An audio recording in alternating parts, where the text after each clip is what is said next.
For Canada, who can fight Trump when it comes to tariffs and trade war? Well, what about a veteran economist and banker who served as the governor of the Bank of Canada for 5 years and the Bank of England for 7 years? Yes, Canada has now got a new prime minister who, experts believe, has solely come to handle and dominate Trump and his tariffs. Immediately after taking the oath, Mark Carney showed how he will outpower Trump. Unlike Justin Trudeau, who seemed less experienced compared with Trump, Mark Carney is the man fit for the job. Since he has spent decades helping countries get out of the most troubled economic times, handling a trade war is a normal thing for him. But how has he shattered Trump's plan? What has he done that has panicked Washington? In this video, let's know about the whole new story. Mark Carney's ascension to Canada's highest political office has sent shockwaves across the globe, particularly in Washington, where U.S. President Donald Trump has waged an economic war against Canada. The former central banker's transition into politics was not just a response to domestic concerns, but a direct rejection of Trump's aggressive trade policies, economic coercion, and outright threats to absorb Canada as the 51st state. This isn't just about Carney taking office.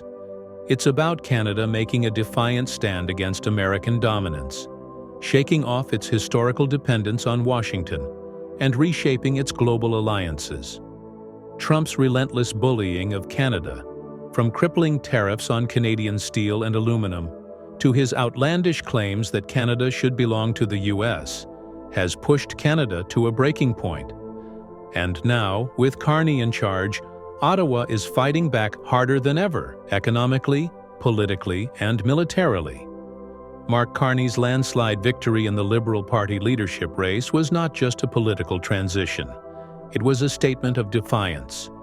Winning 85.9% of the party vote, Carney became Canada's prime minister in response to the surge of nationalism against Donald Trump's economic bullying and annexation rhetoric. In his first speech as prime minister, Carney wasted no time addressing Trump's repeated assertions that Canada should be part of the United States. Standing before a captivated audience, Carney delivered a clear and forceful rejection of Trump's claim, declaring, "America is not Canada, and Canada will never be part of America. Ever." His words were met with roaring applause as Canadians, already infuriated by Trump's trade war, saw their new leader openly defy Washington's aggressive stance. But Carney did not stop at mere rhetoric. He invoked Canada's national identity and fighting spirit. However, what shocked Trump was how he revealed to fight tariffs, making Canada independent of the United States for both exports and imports. That's because he knows it's the interdependence that has allowed Trump to bully Canada. Even though interdependence goes both ways, Trump is using the United States' gigantic economic size as leverage to gamble in the trade war. Carney knows that for decades, Canada's economy has been heavily intertwined with the United States, with over 75% of Canadian exports flowing to its southern neighbor. While this arrangement has historically provided stability, it has also made Canada vulnerable to American economic blackmail. Trump's repeated tariffs, trade restrictions, and economic coercion have made it clear that Canada cannot afford to be dependent on an unpredictable and hostile America any longer. So what was Carney's solution? Economic diversification. Under his leadership, Canada is aggressively expanding its trade partnerships with Europe, China, and other global markets. This move is designed to reduce the risk of economic sabotage by the U.S., ensuring that Canada's prosperity is no longer at the mercy of an American president's whims. Before we continue further, tell us, are you enjoying the video? If yes, please like and share the video and subscribe to our channel to watch more videos on the latest news stories on geopolitics, economics, and current affairs impacting your lives. Carney's economic strategy is not just about trade. It is about economic sovereignty. By actively strengthening Canada's financial and industrial ties with other nations, Carney is ensuring that future Canadian leaders will not have to bend to American pressure every time Washington imposes unfair tariffs or threatens economic retaliation. His government has already begun signing new trade deals and investment agreements with European and Asian markets, signaling the beginning of a new era in Canadian economic policy, one that does not revolve around the US dollar or Washington's approval. Carney's defiance of Trump is not limited to trade. It extends to his long-standing challenge to US financial supremacy.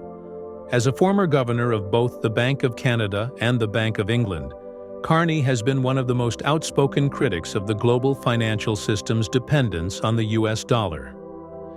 In 2019, at the Jackson Hole Symposium, Carney delivered a scathing critique of the US dollar's role in global markets, warning that America's financial dominance was creating economic instability worldwide.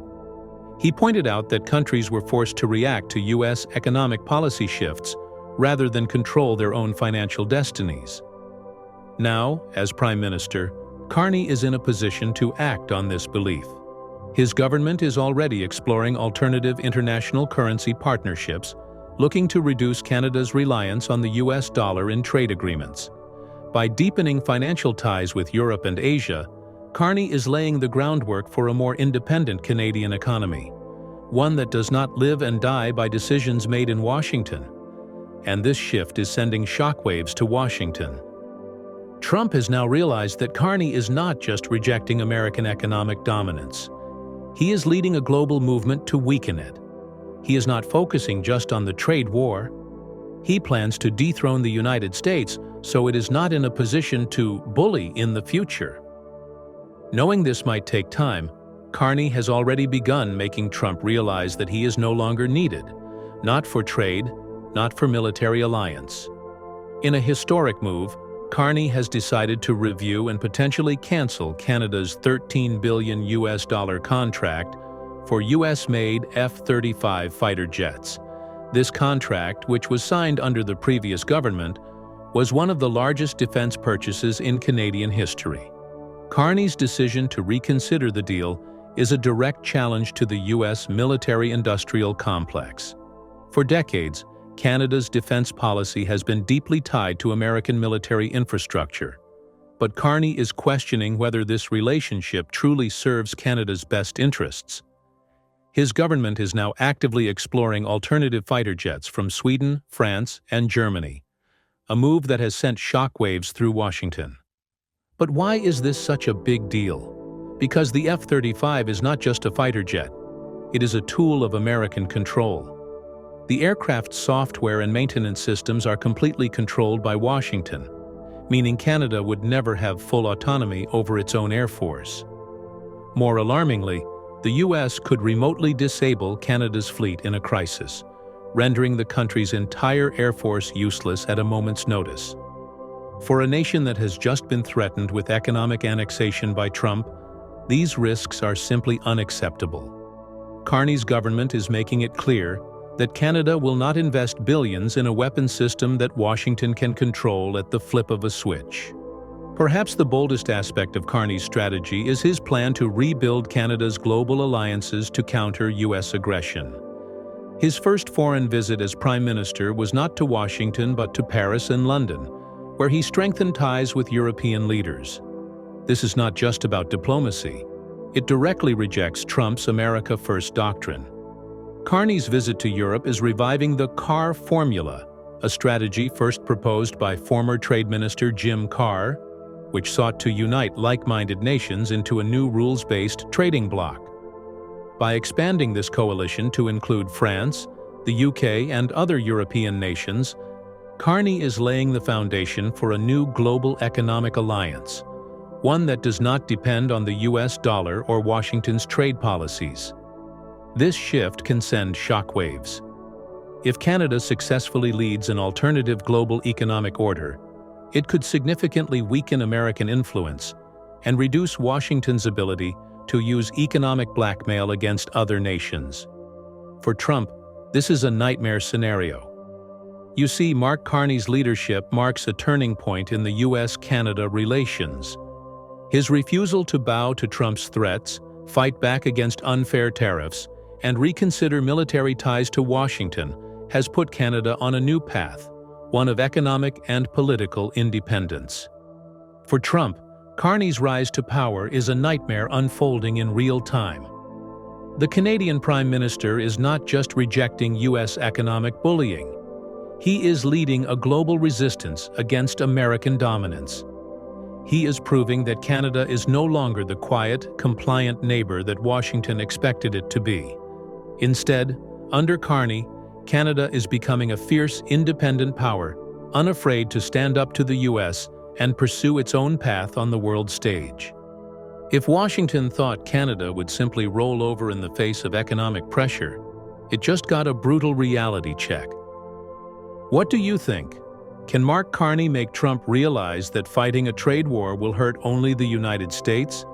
Isn't it true that Trump will be intimidated by Carney because he knows this man specializes in handling the worst economic times? In the comments section right below, share your thoughts on what might happen next. Will Trump retaliate or back down? Do you want to watch more videos like this one? If yes, subscribe to our channel and press the bell icon next to it.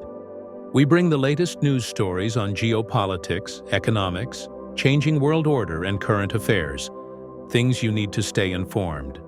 Thanks for watching, and until the next video, stay tuned.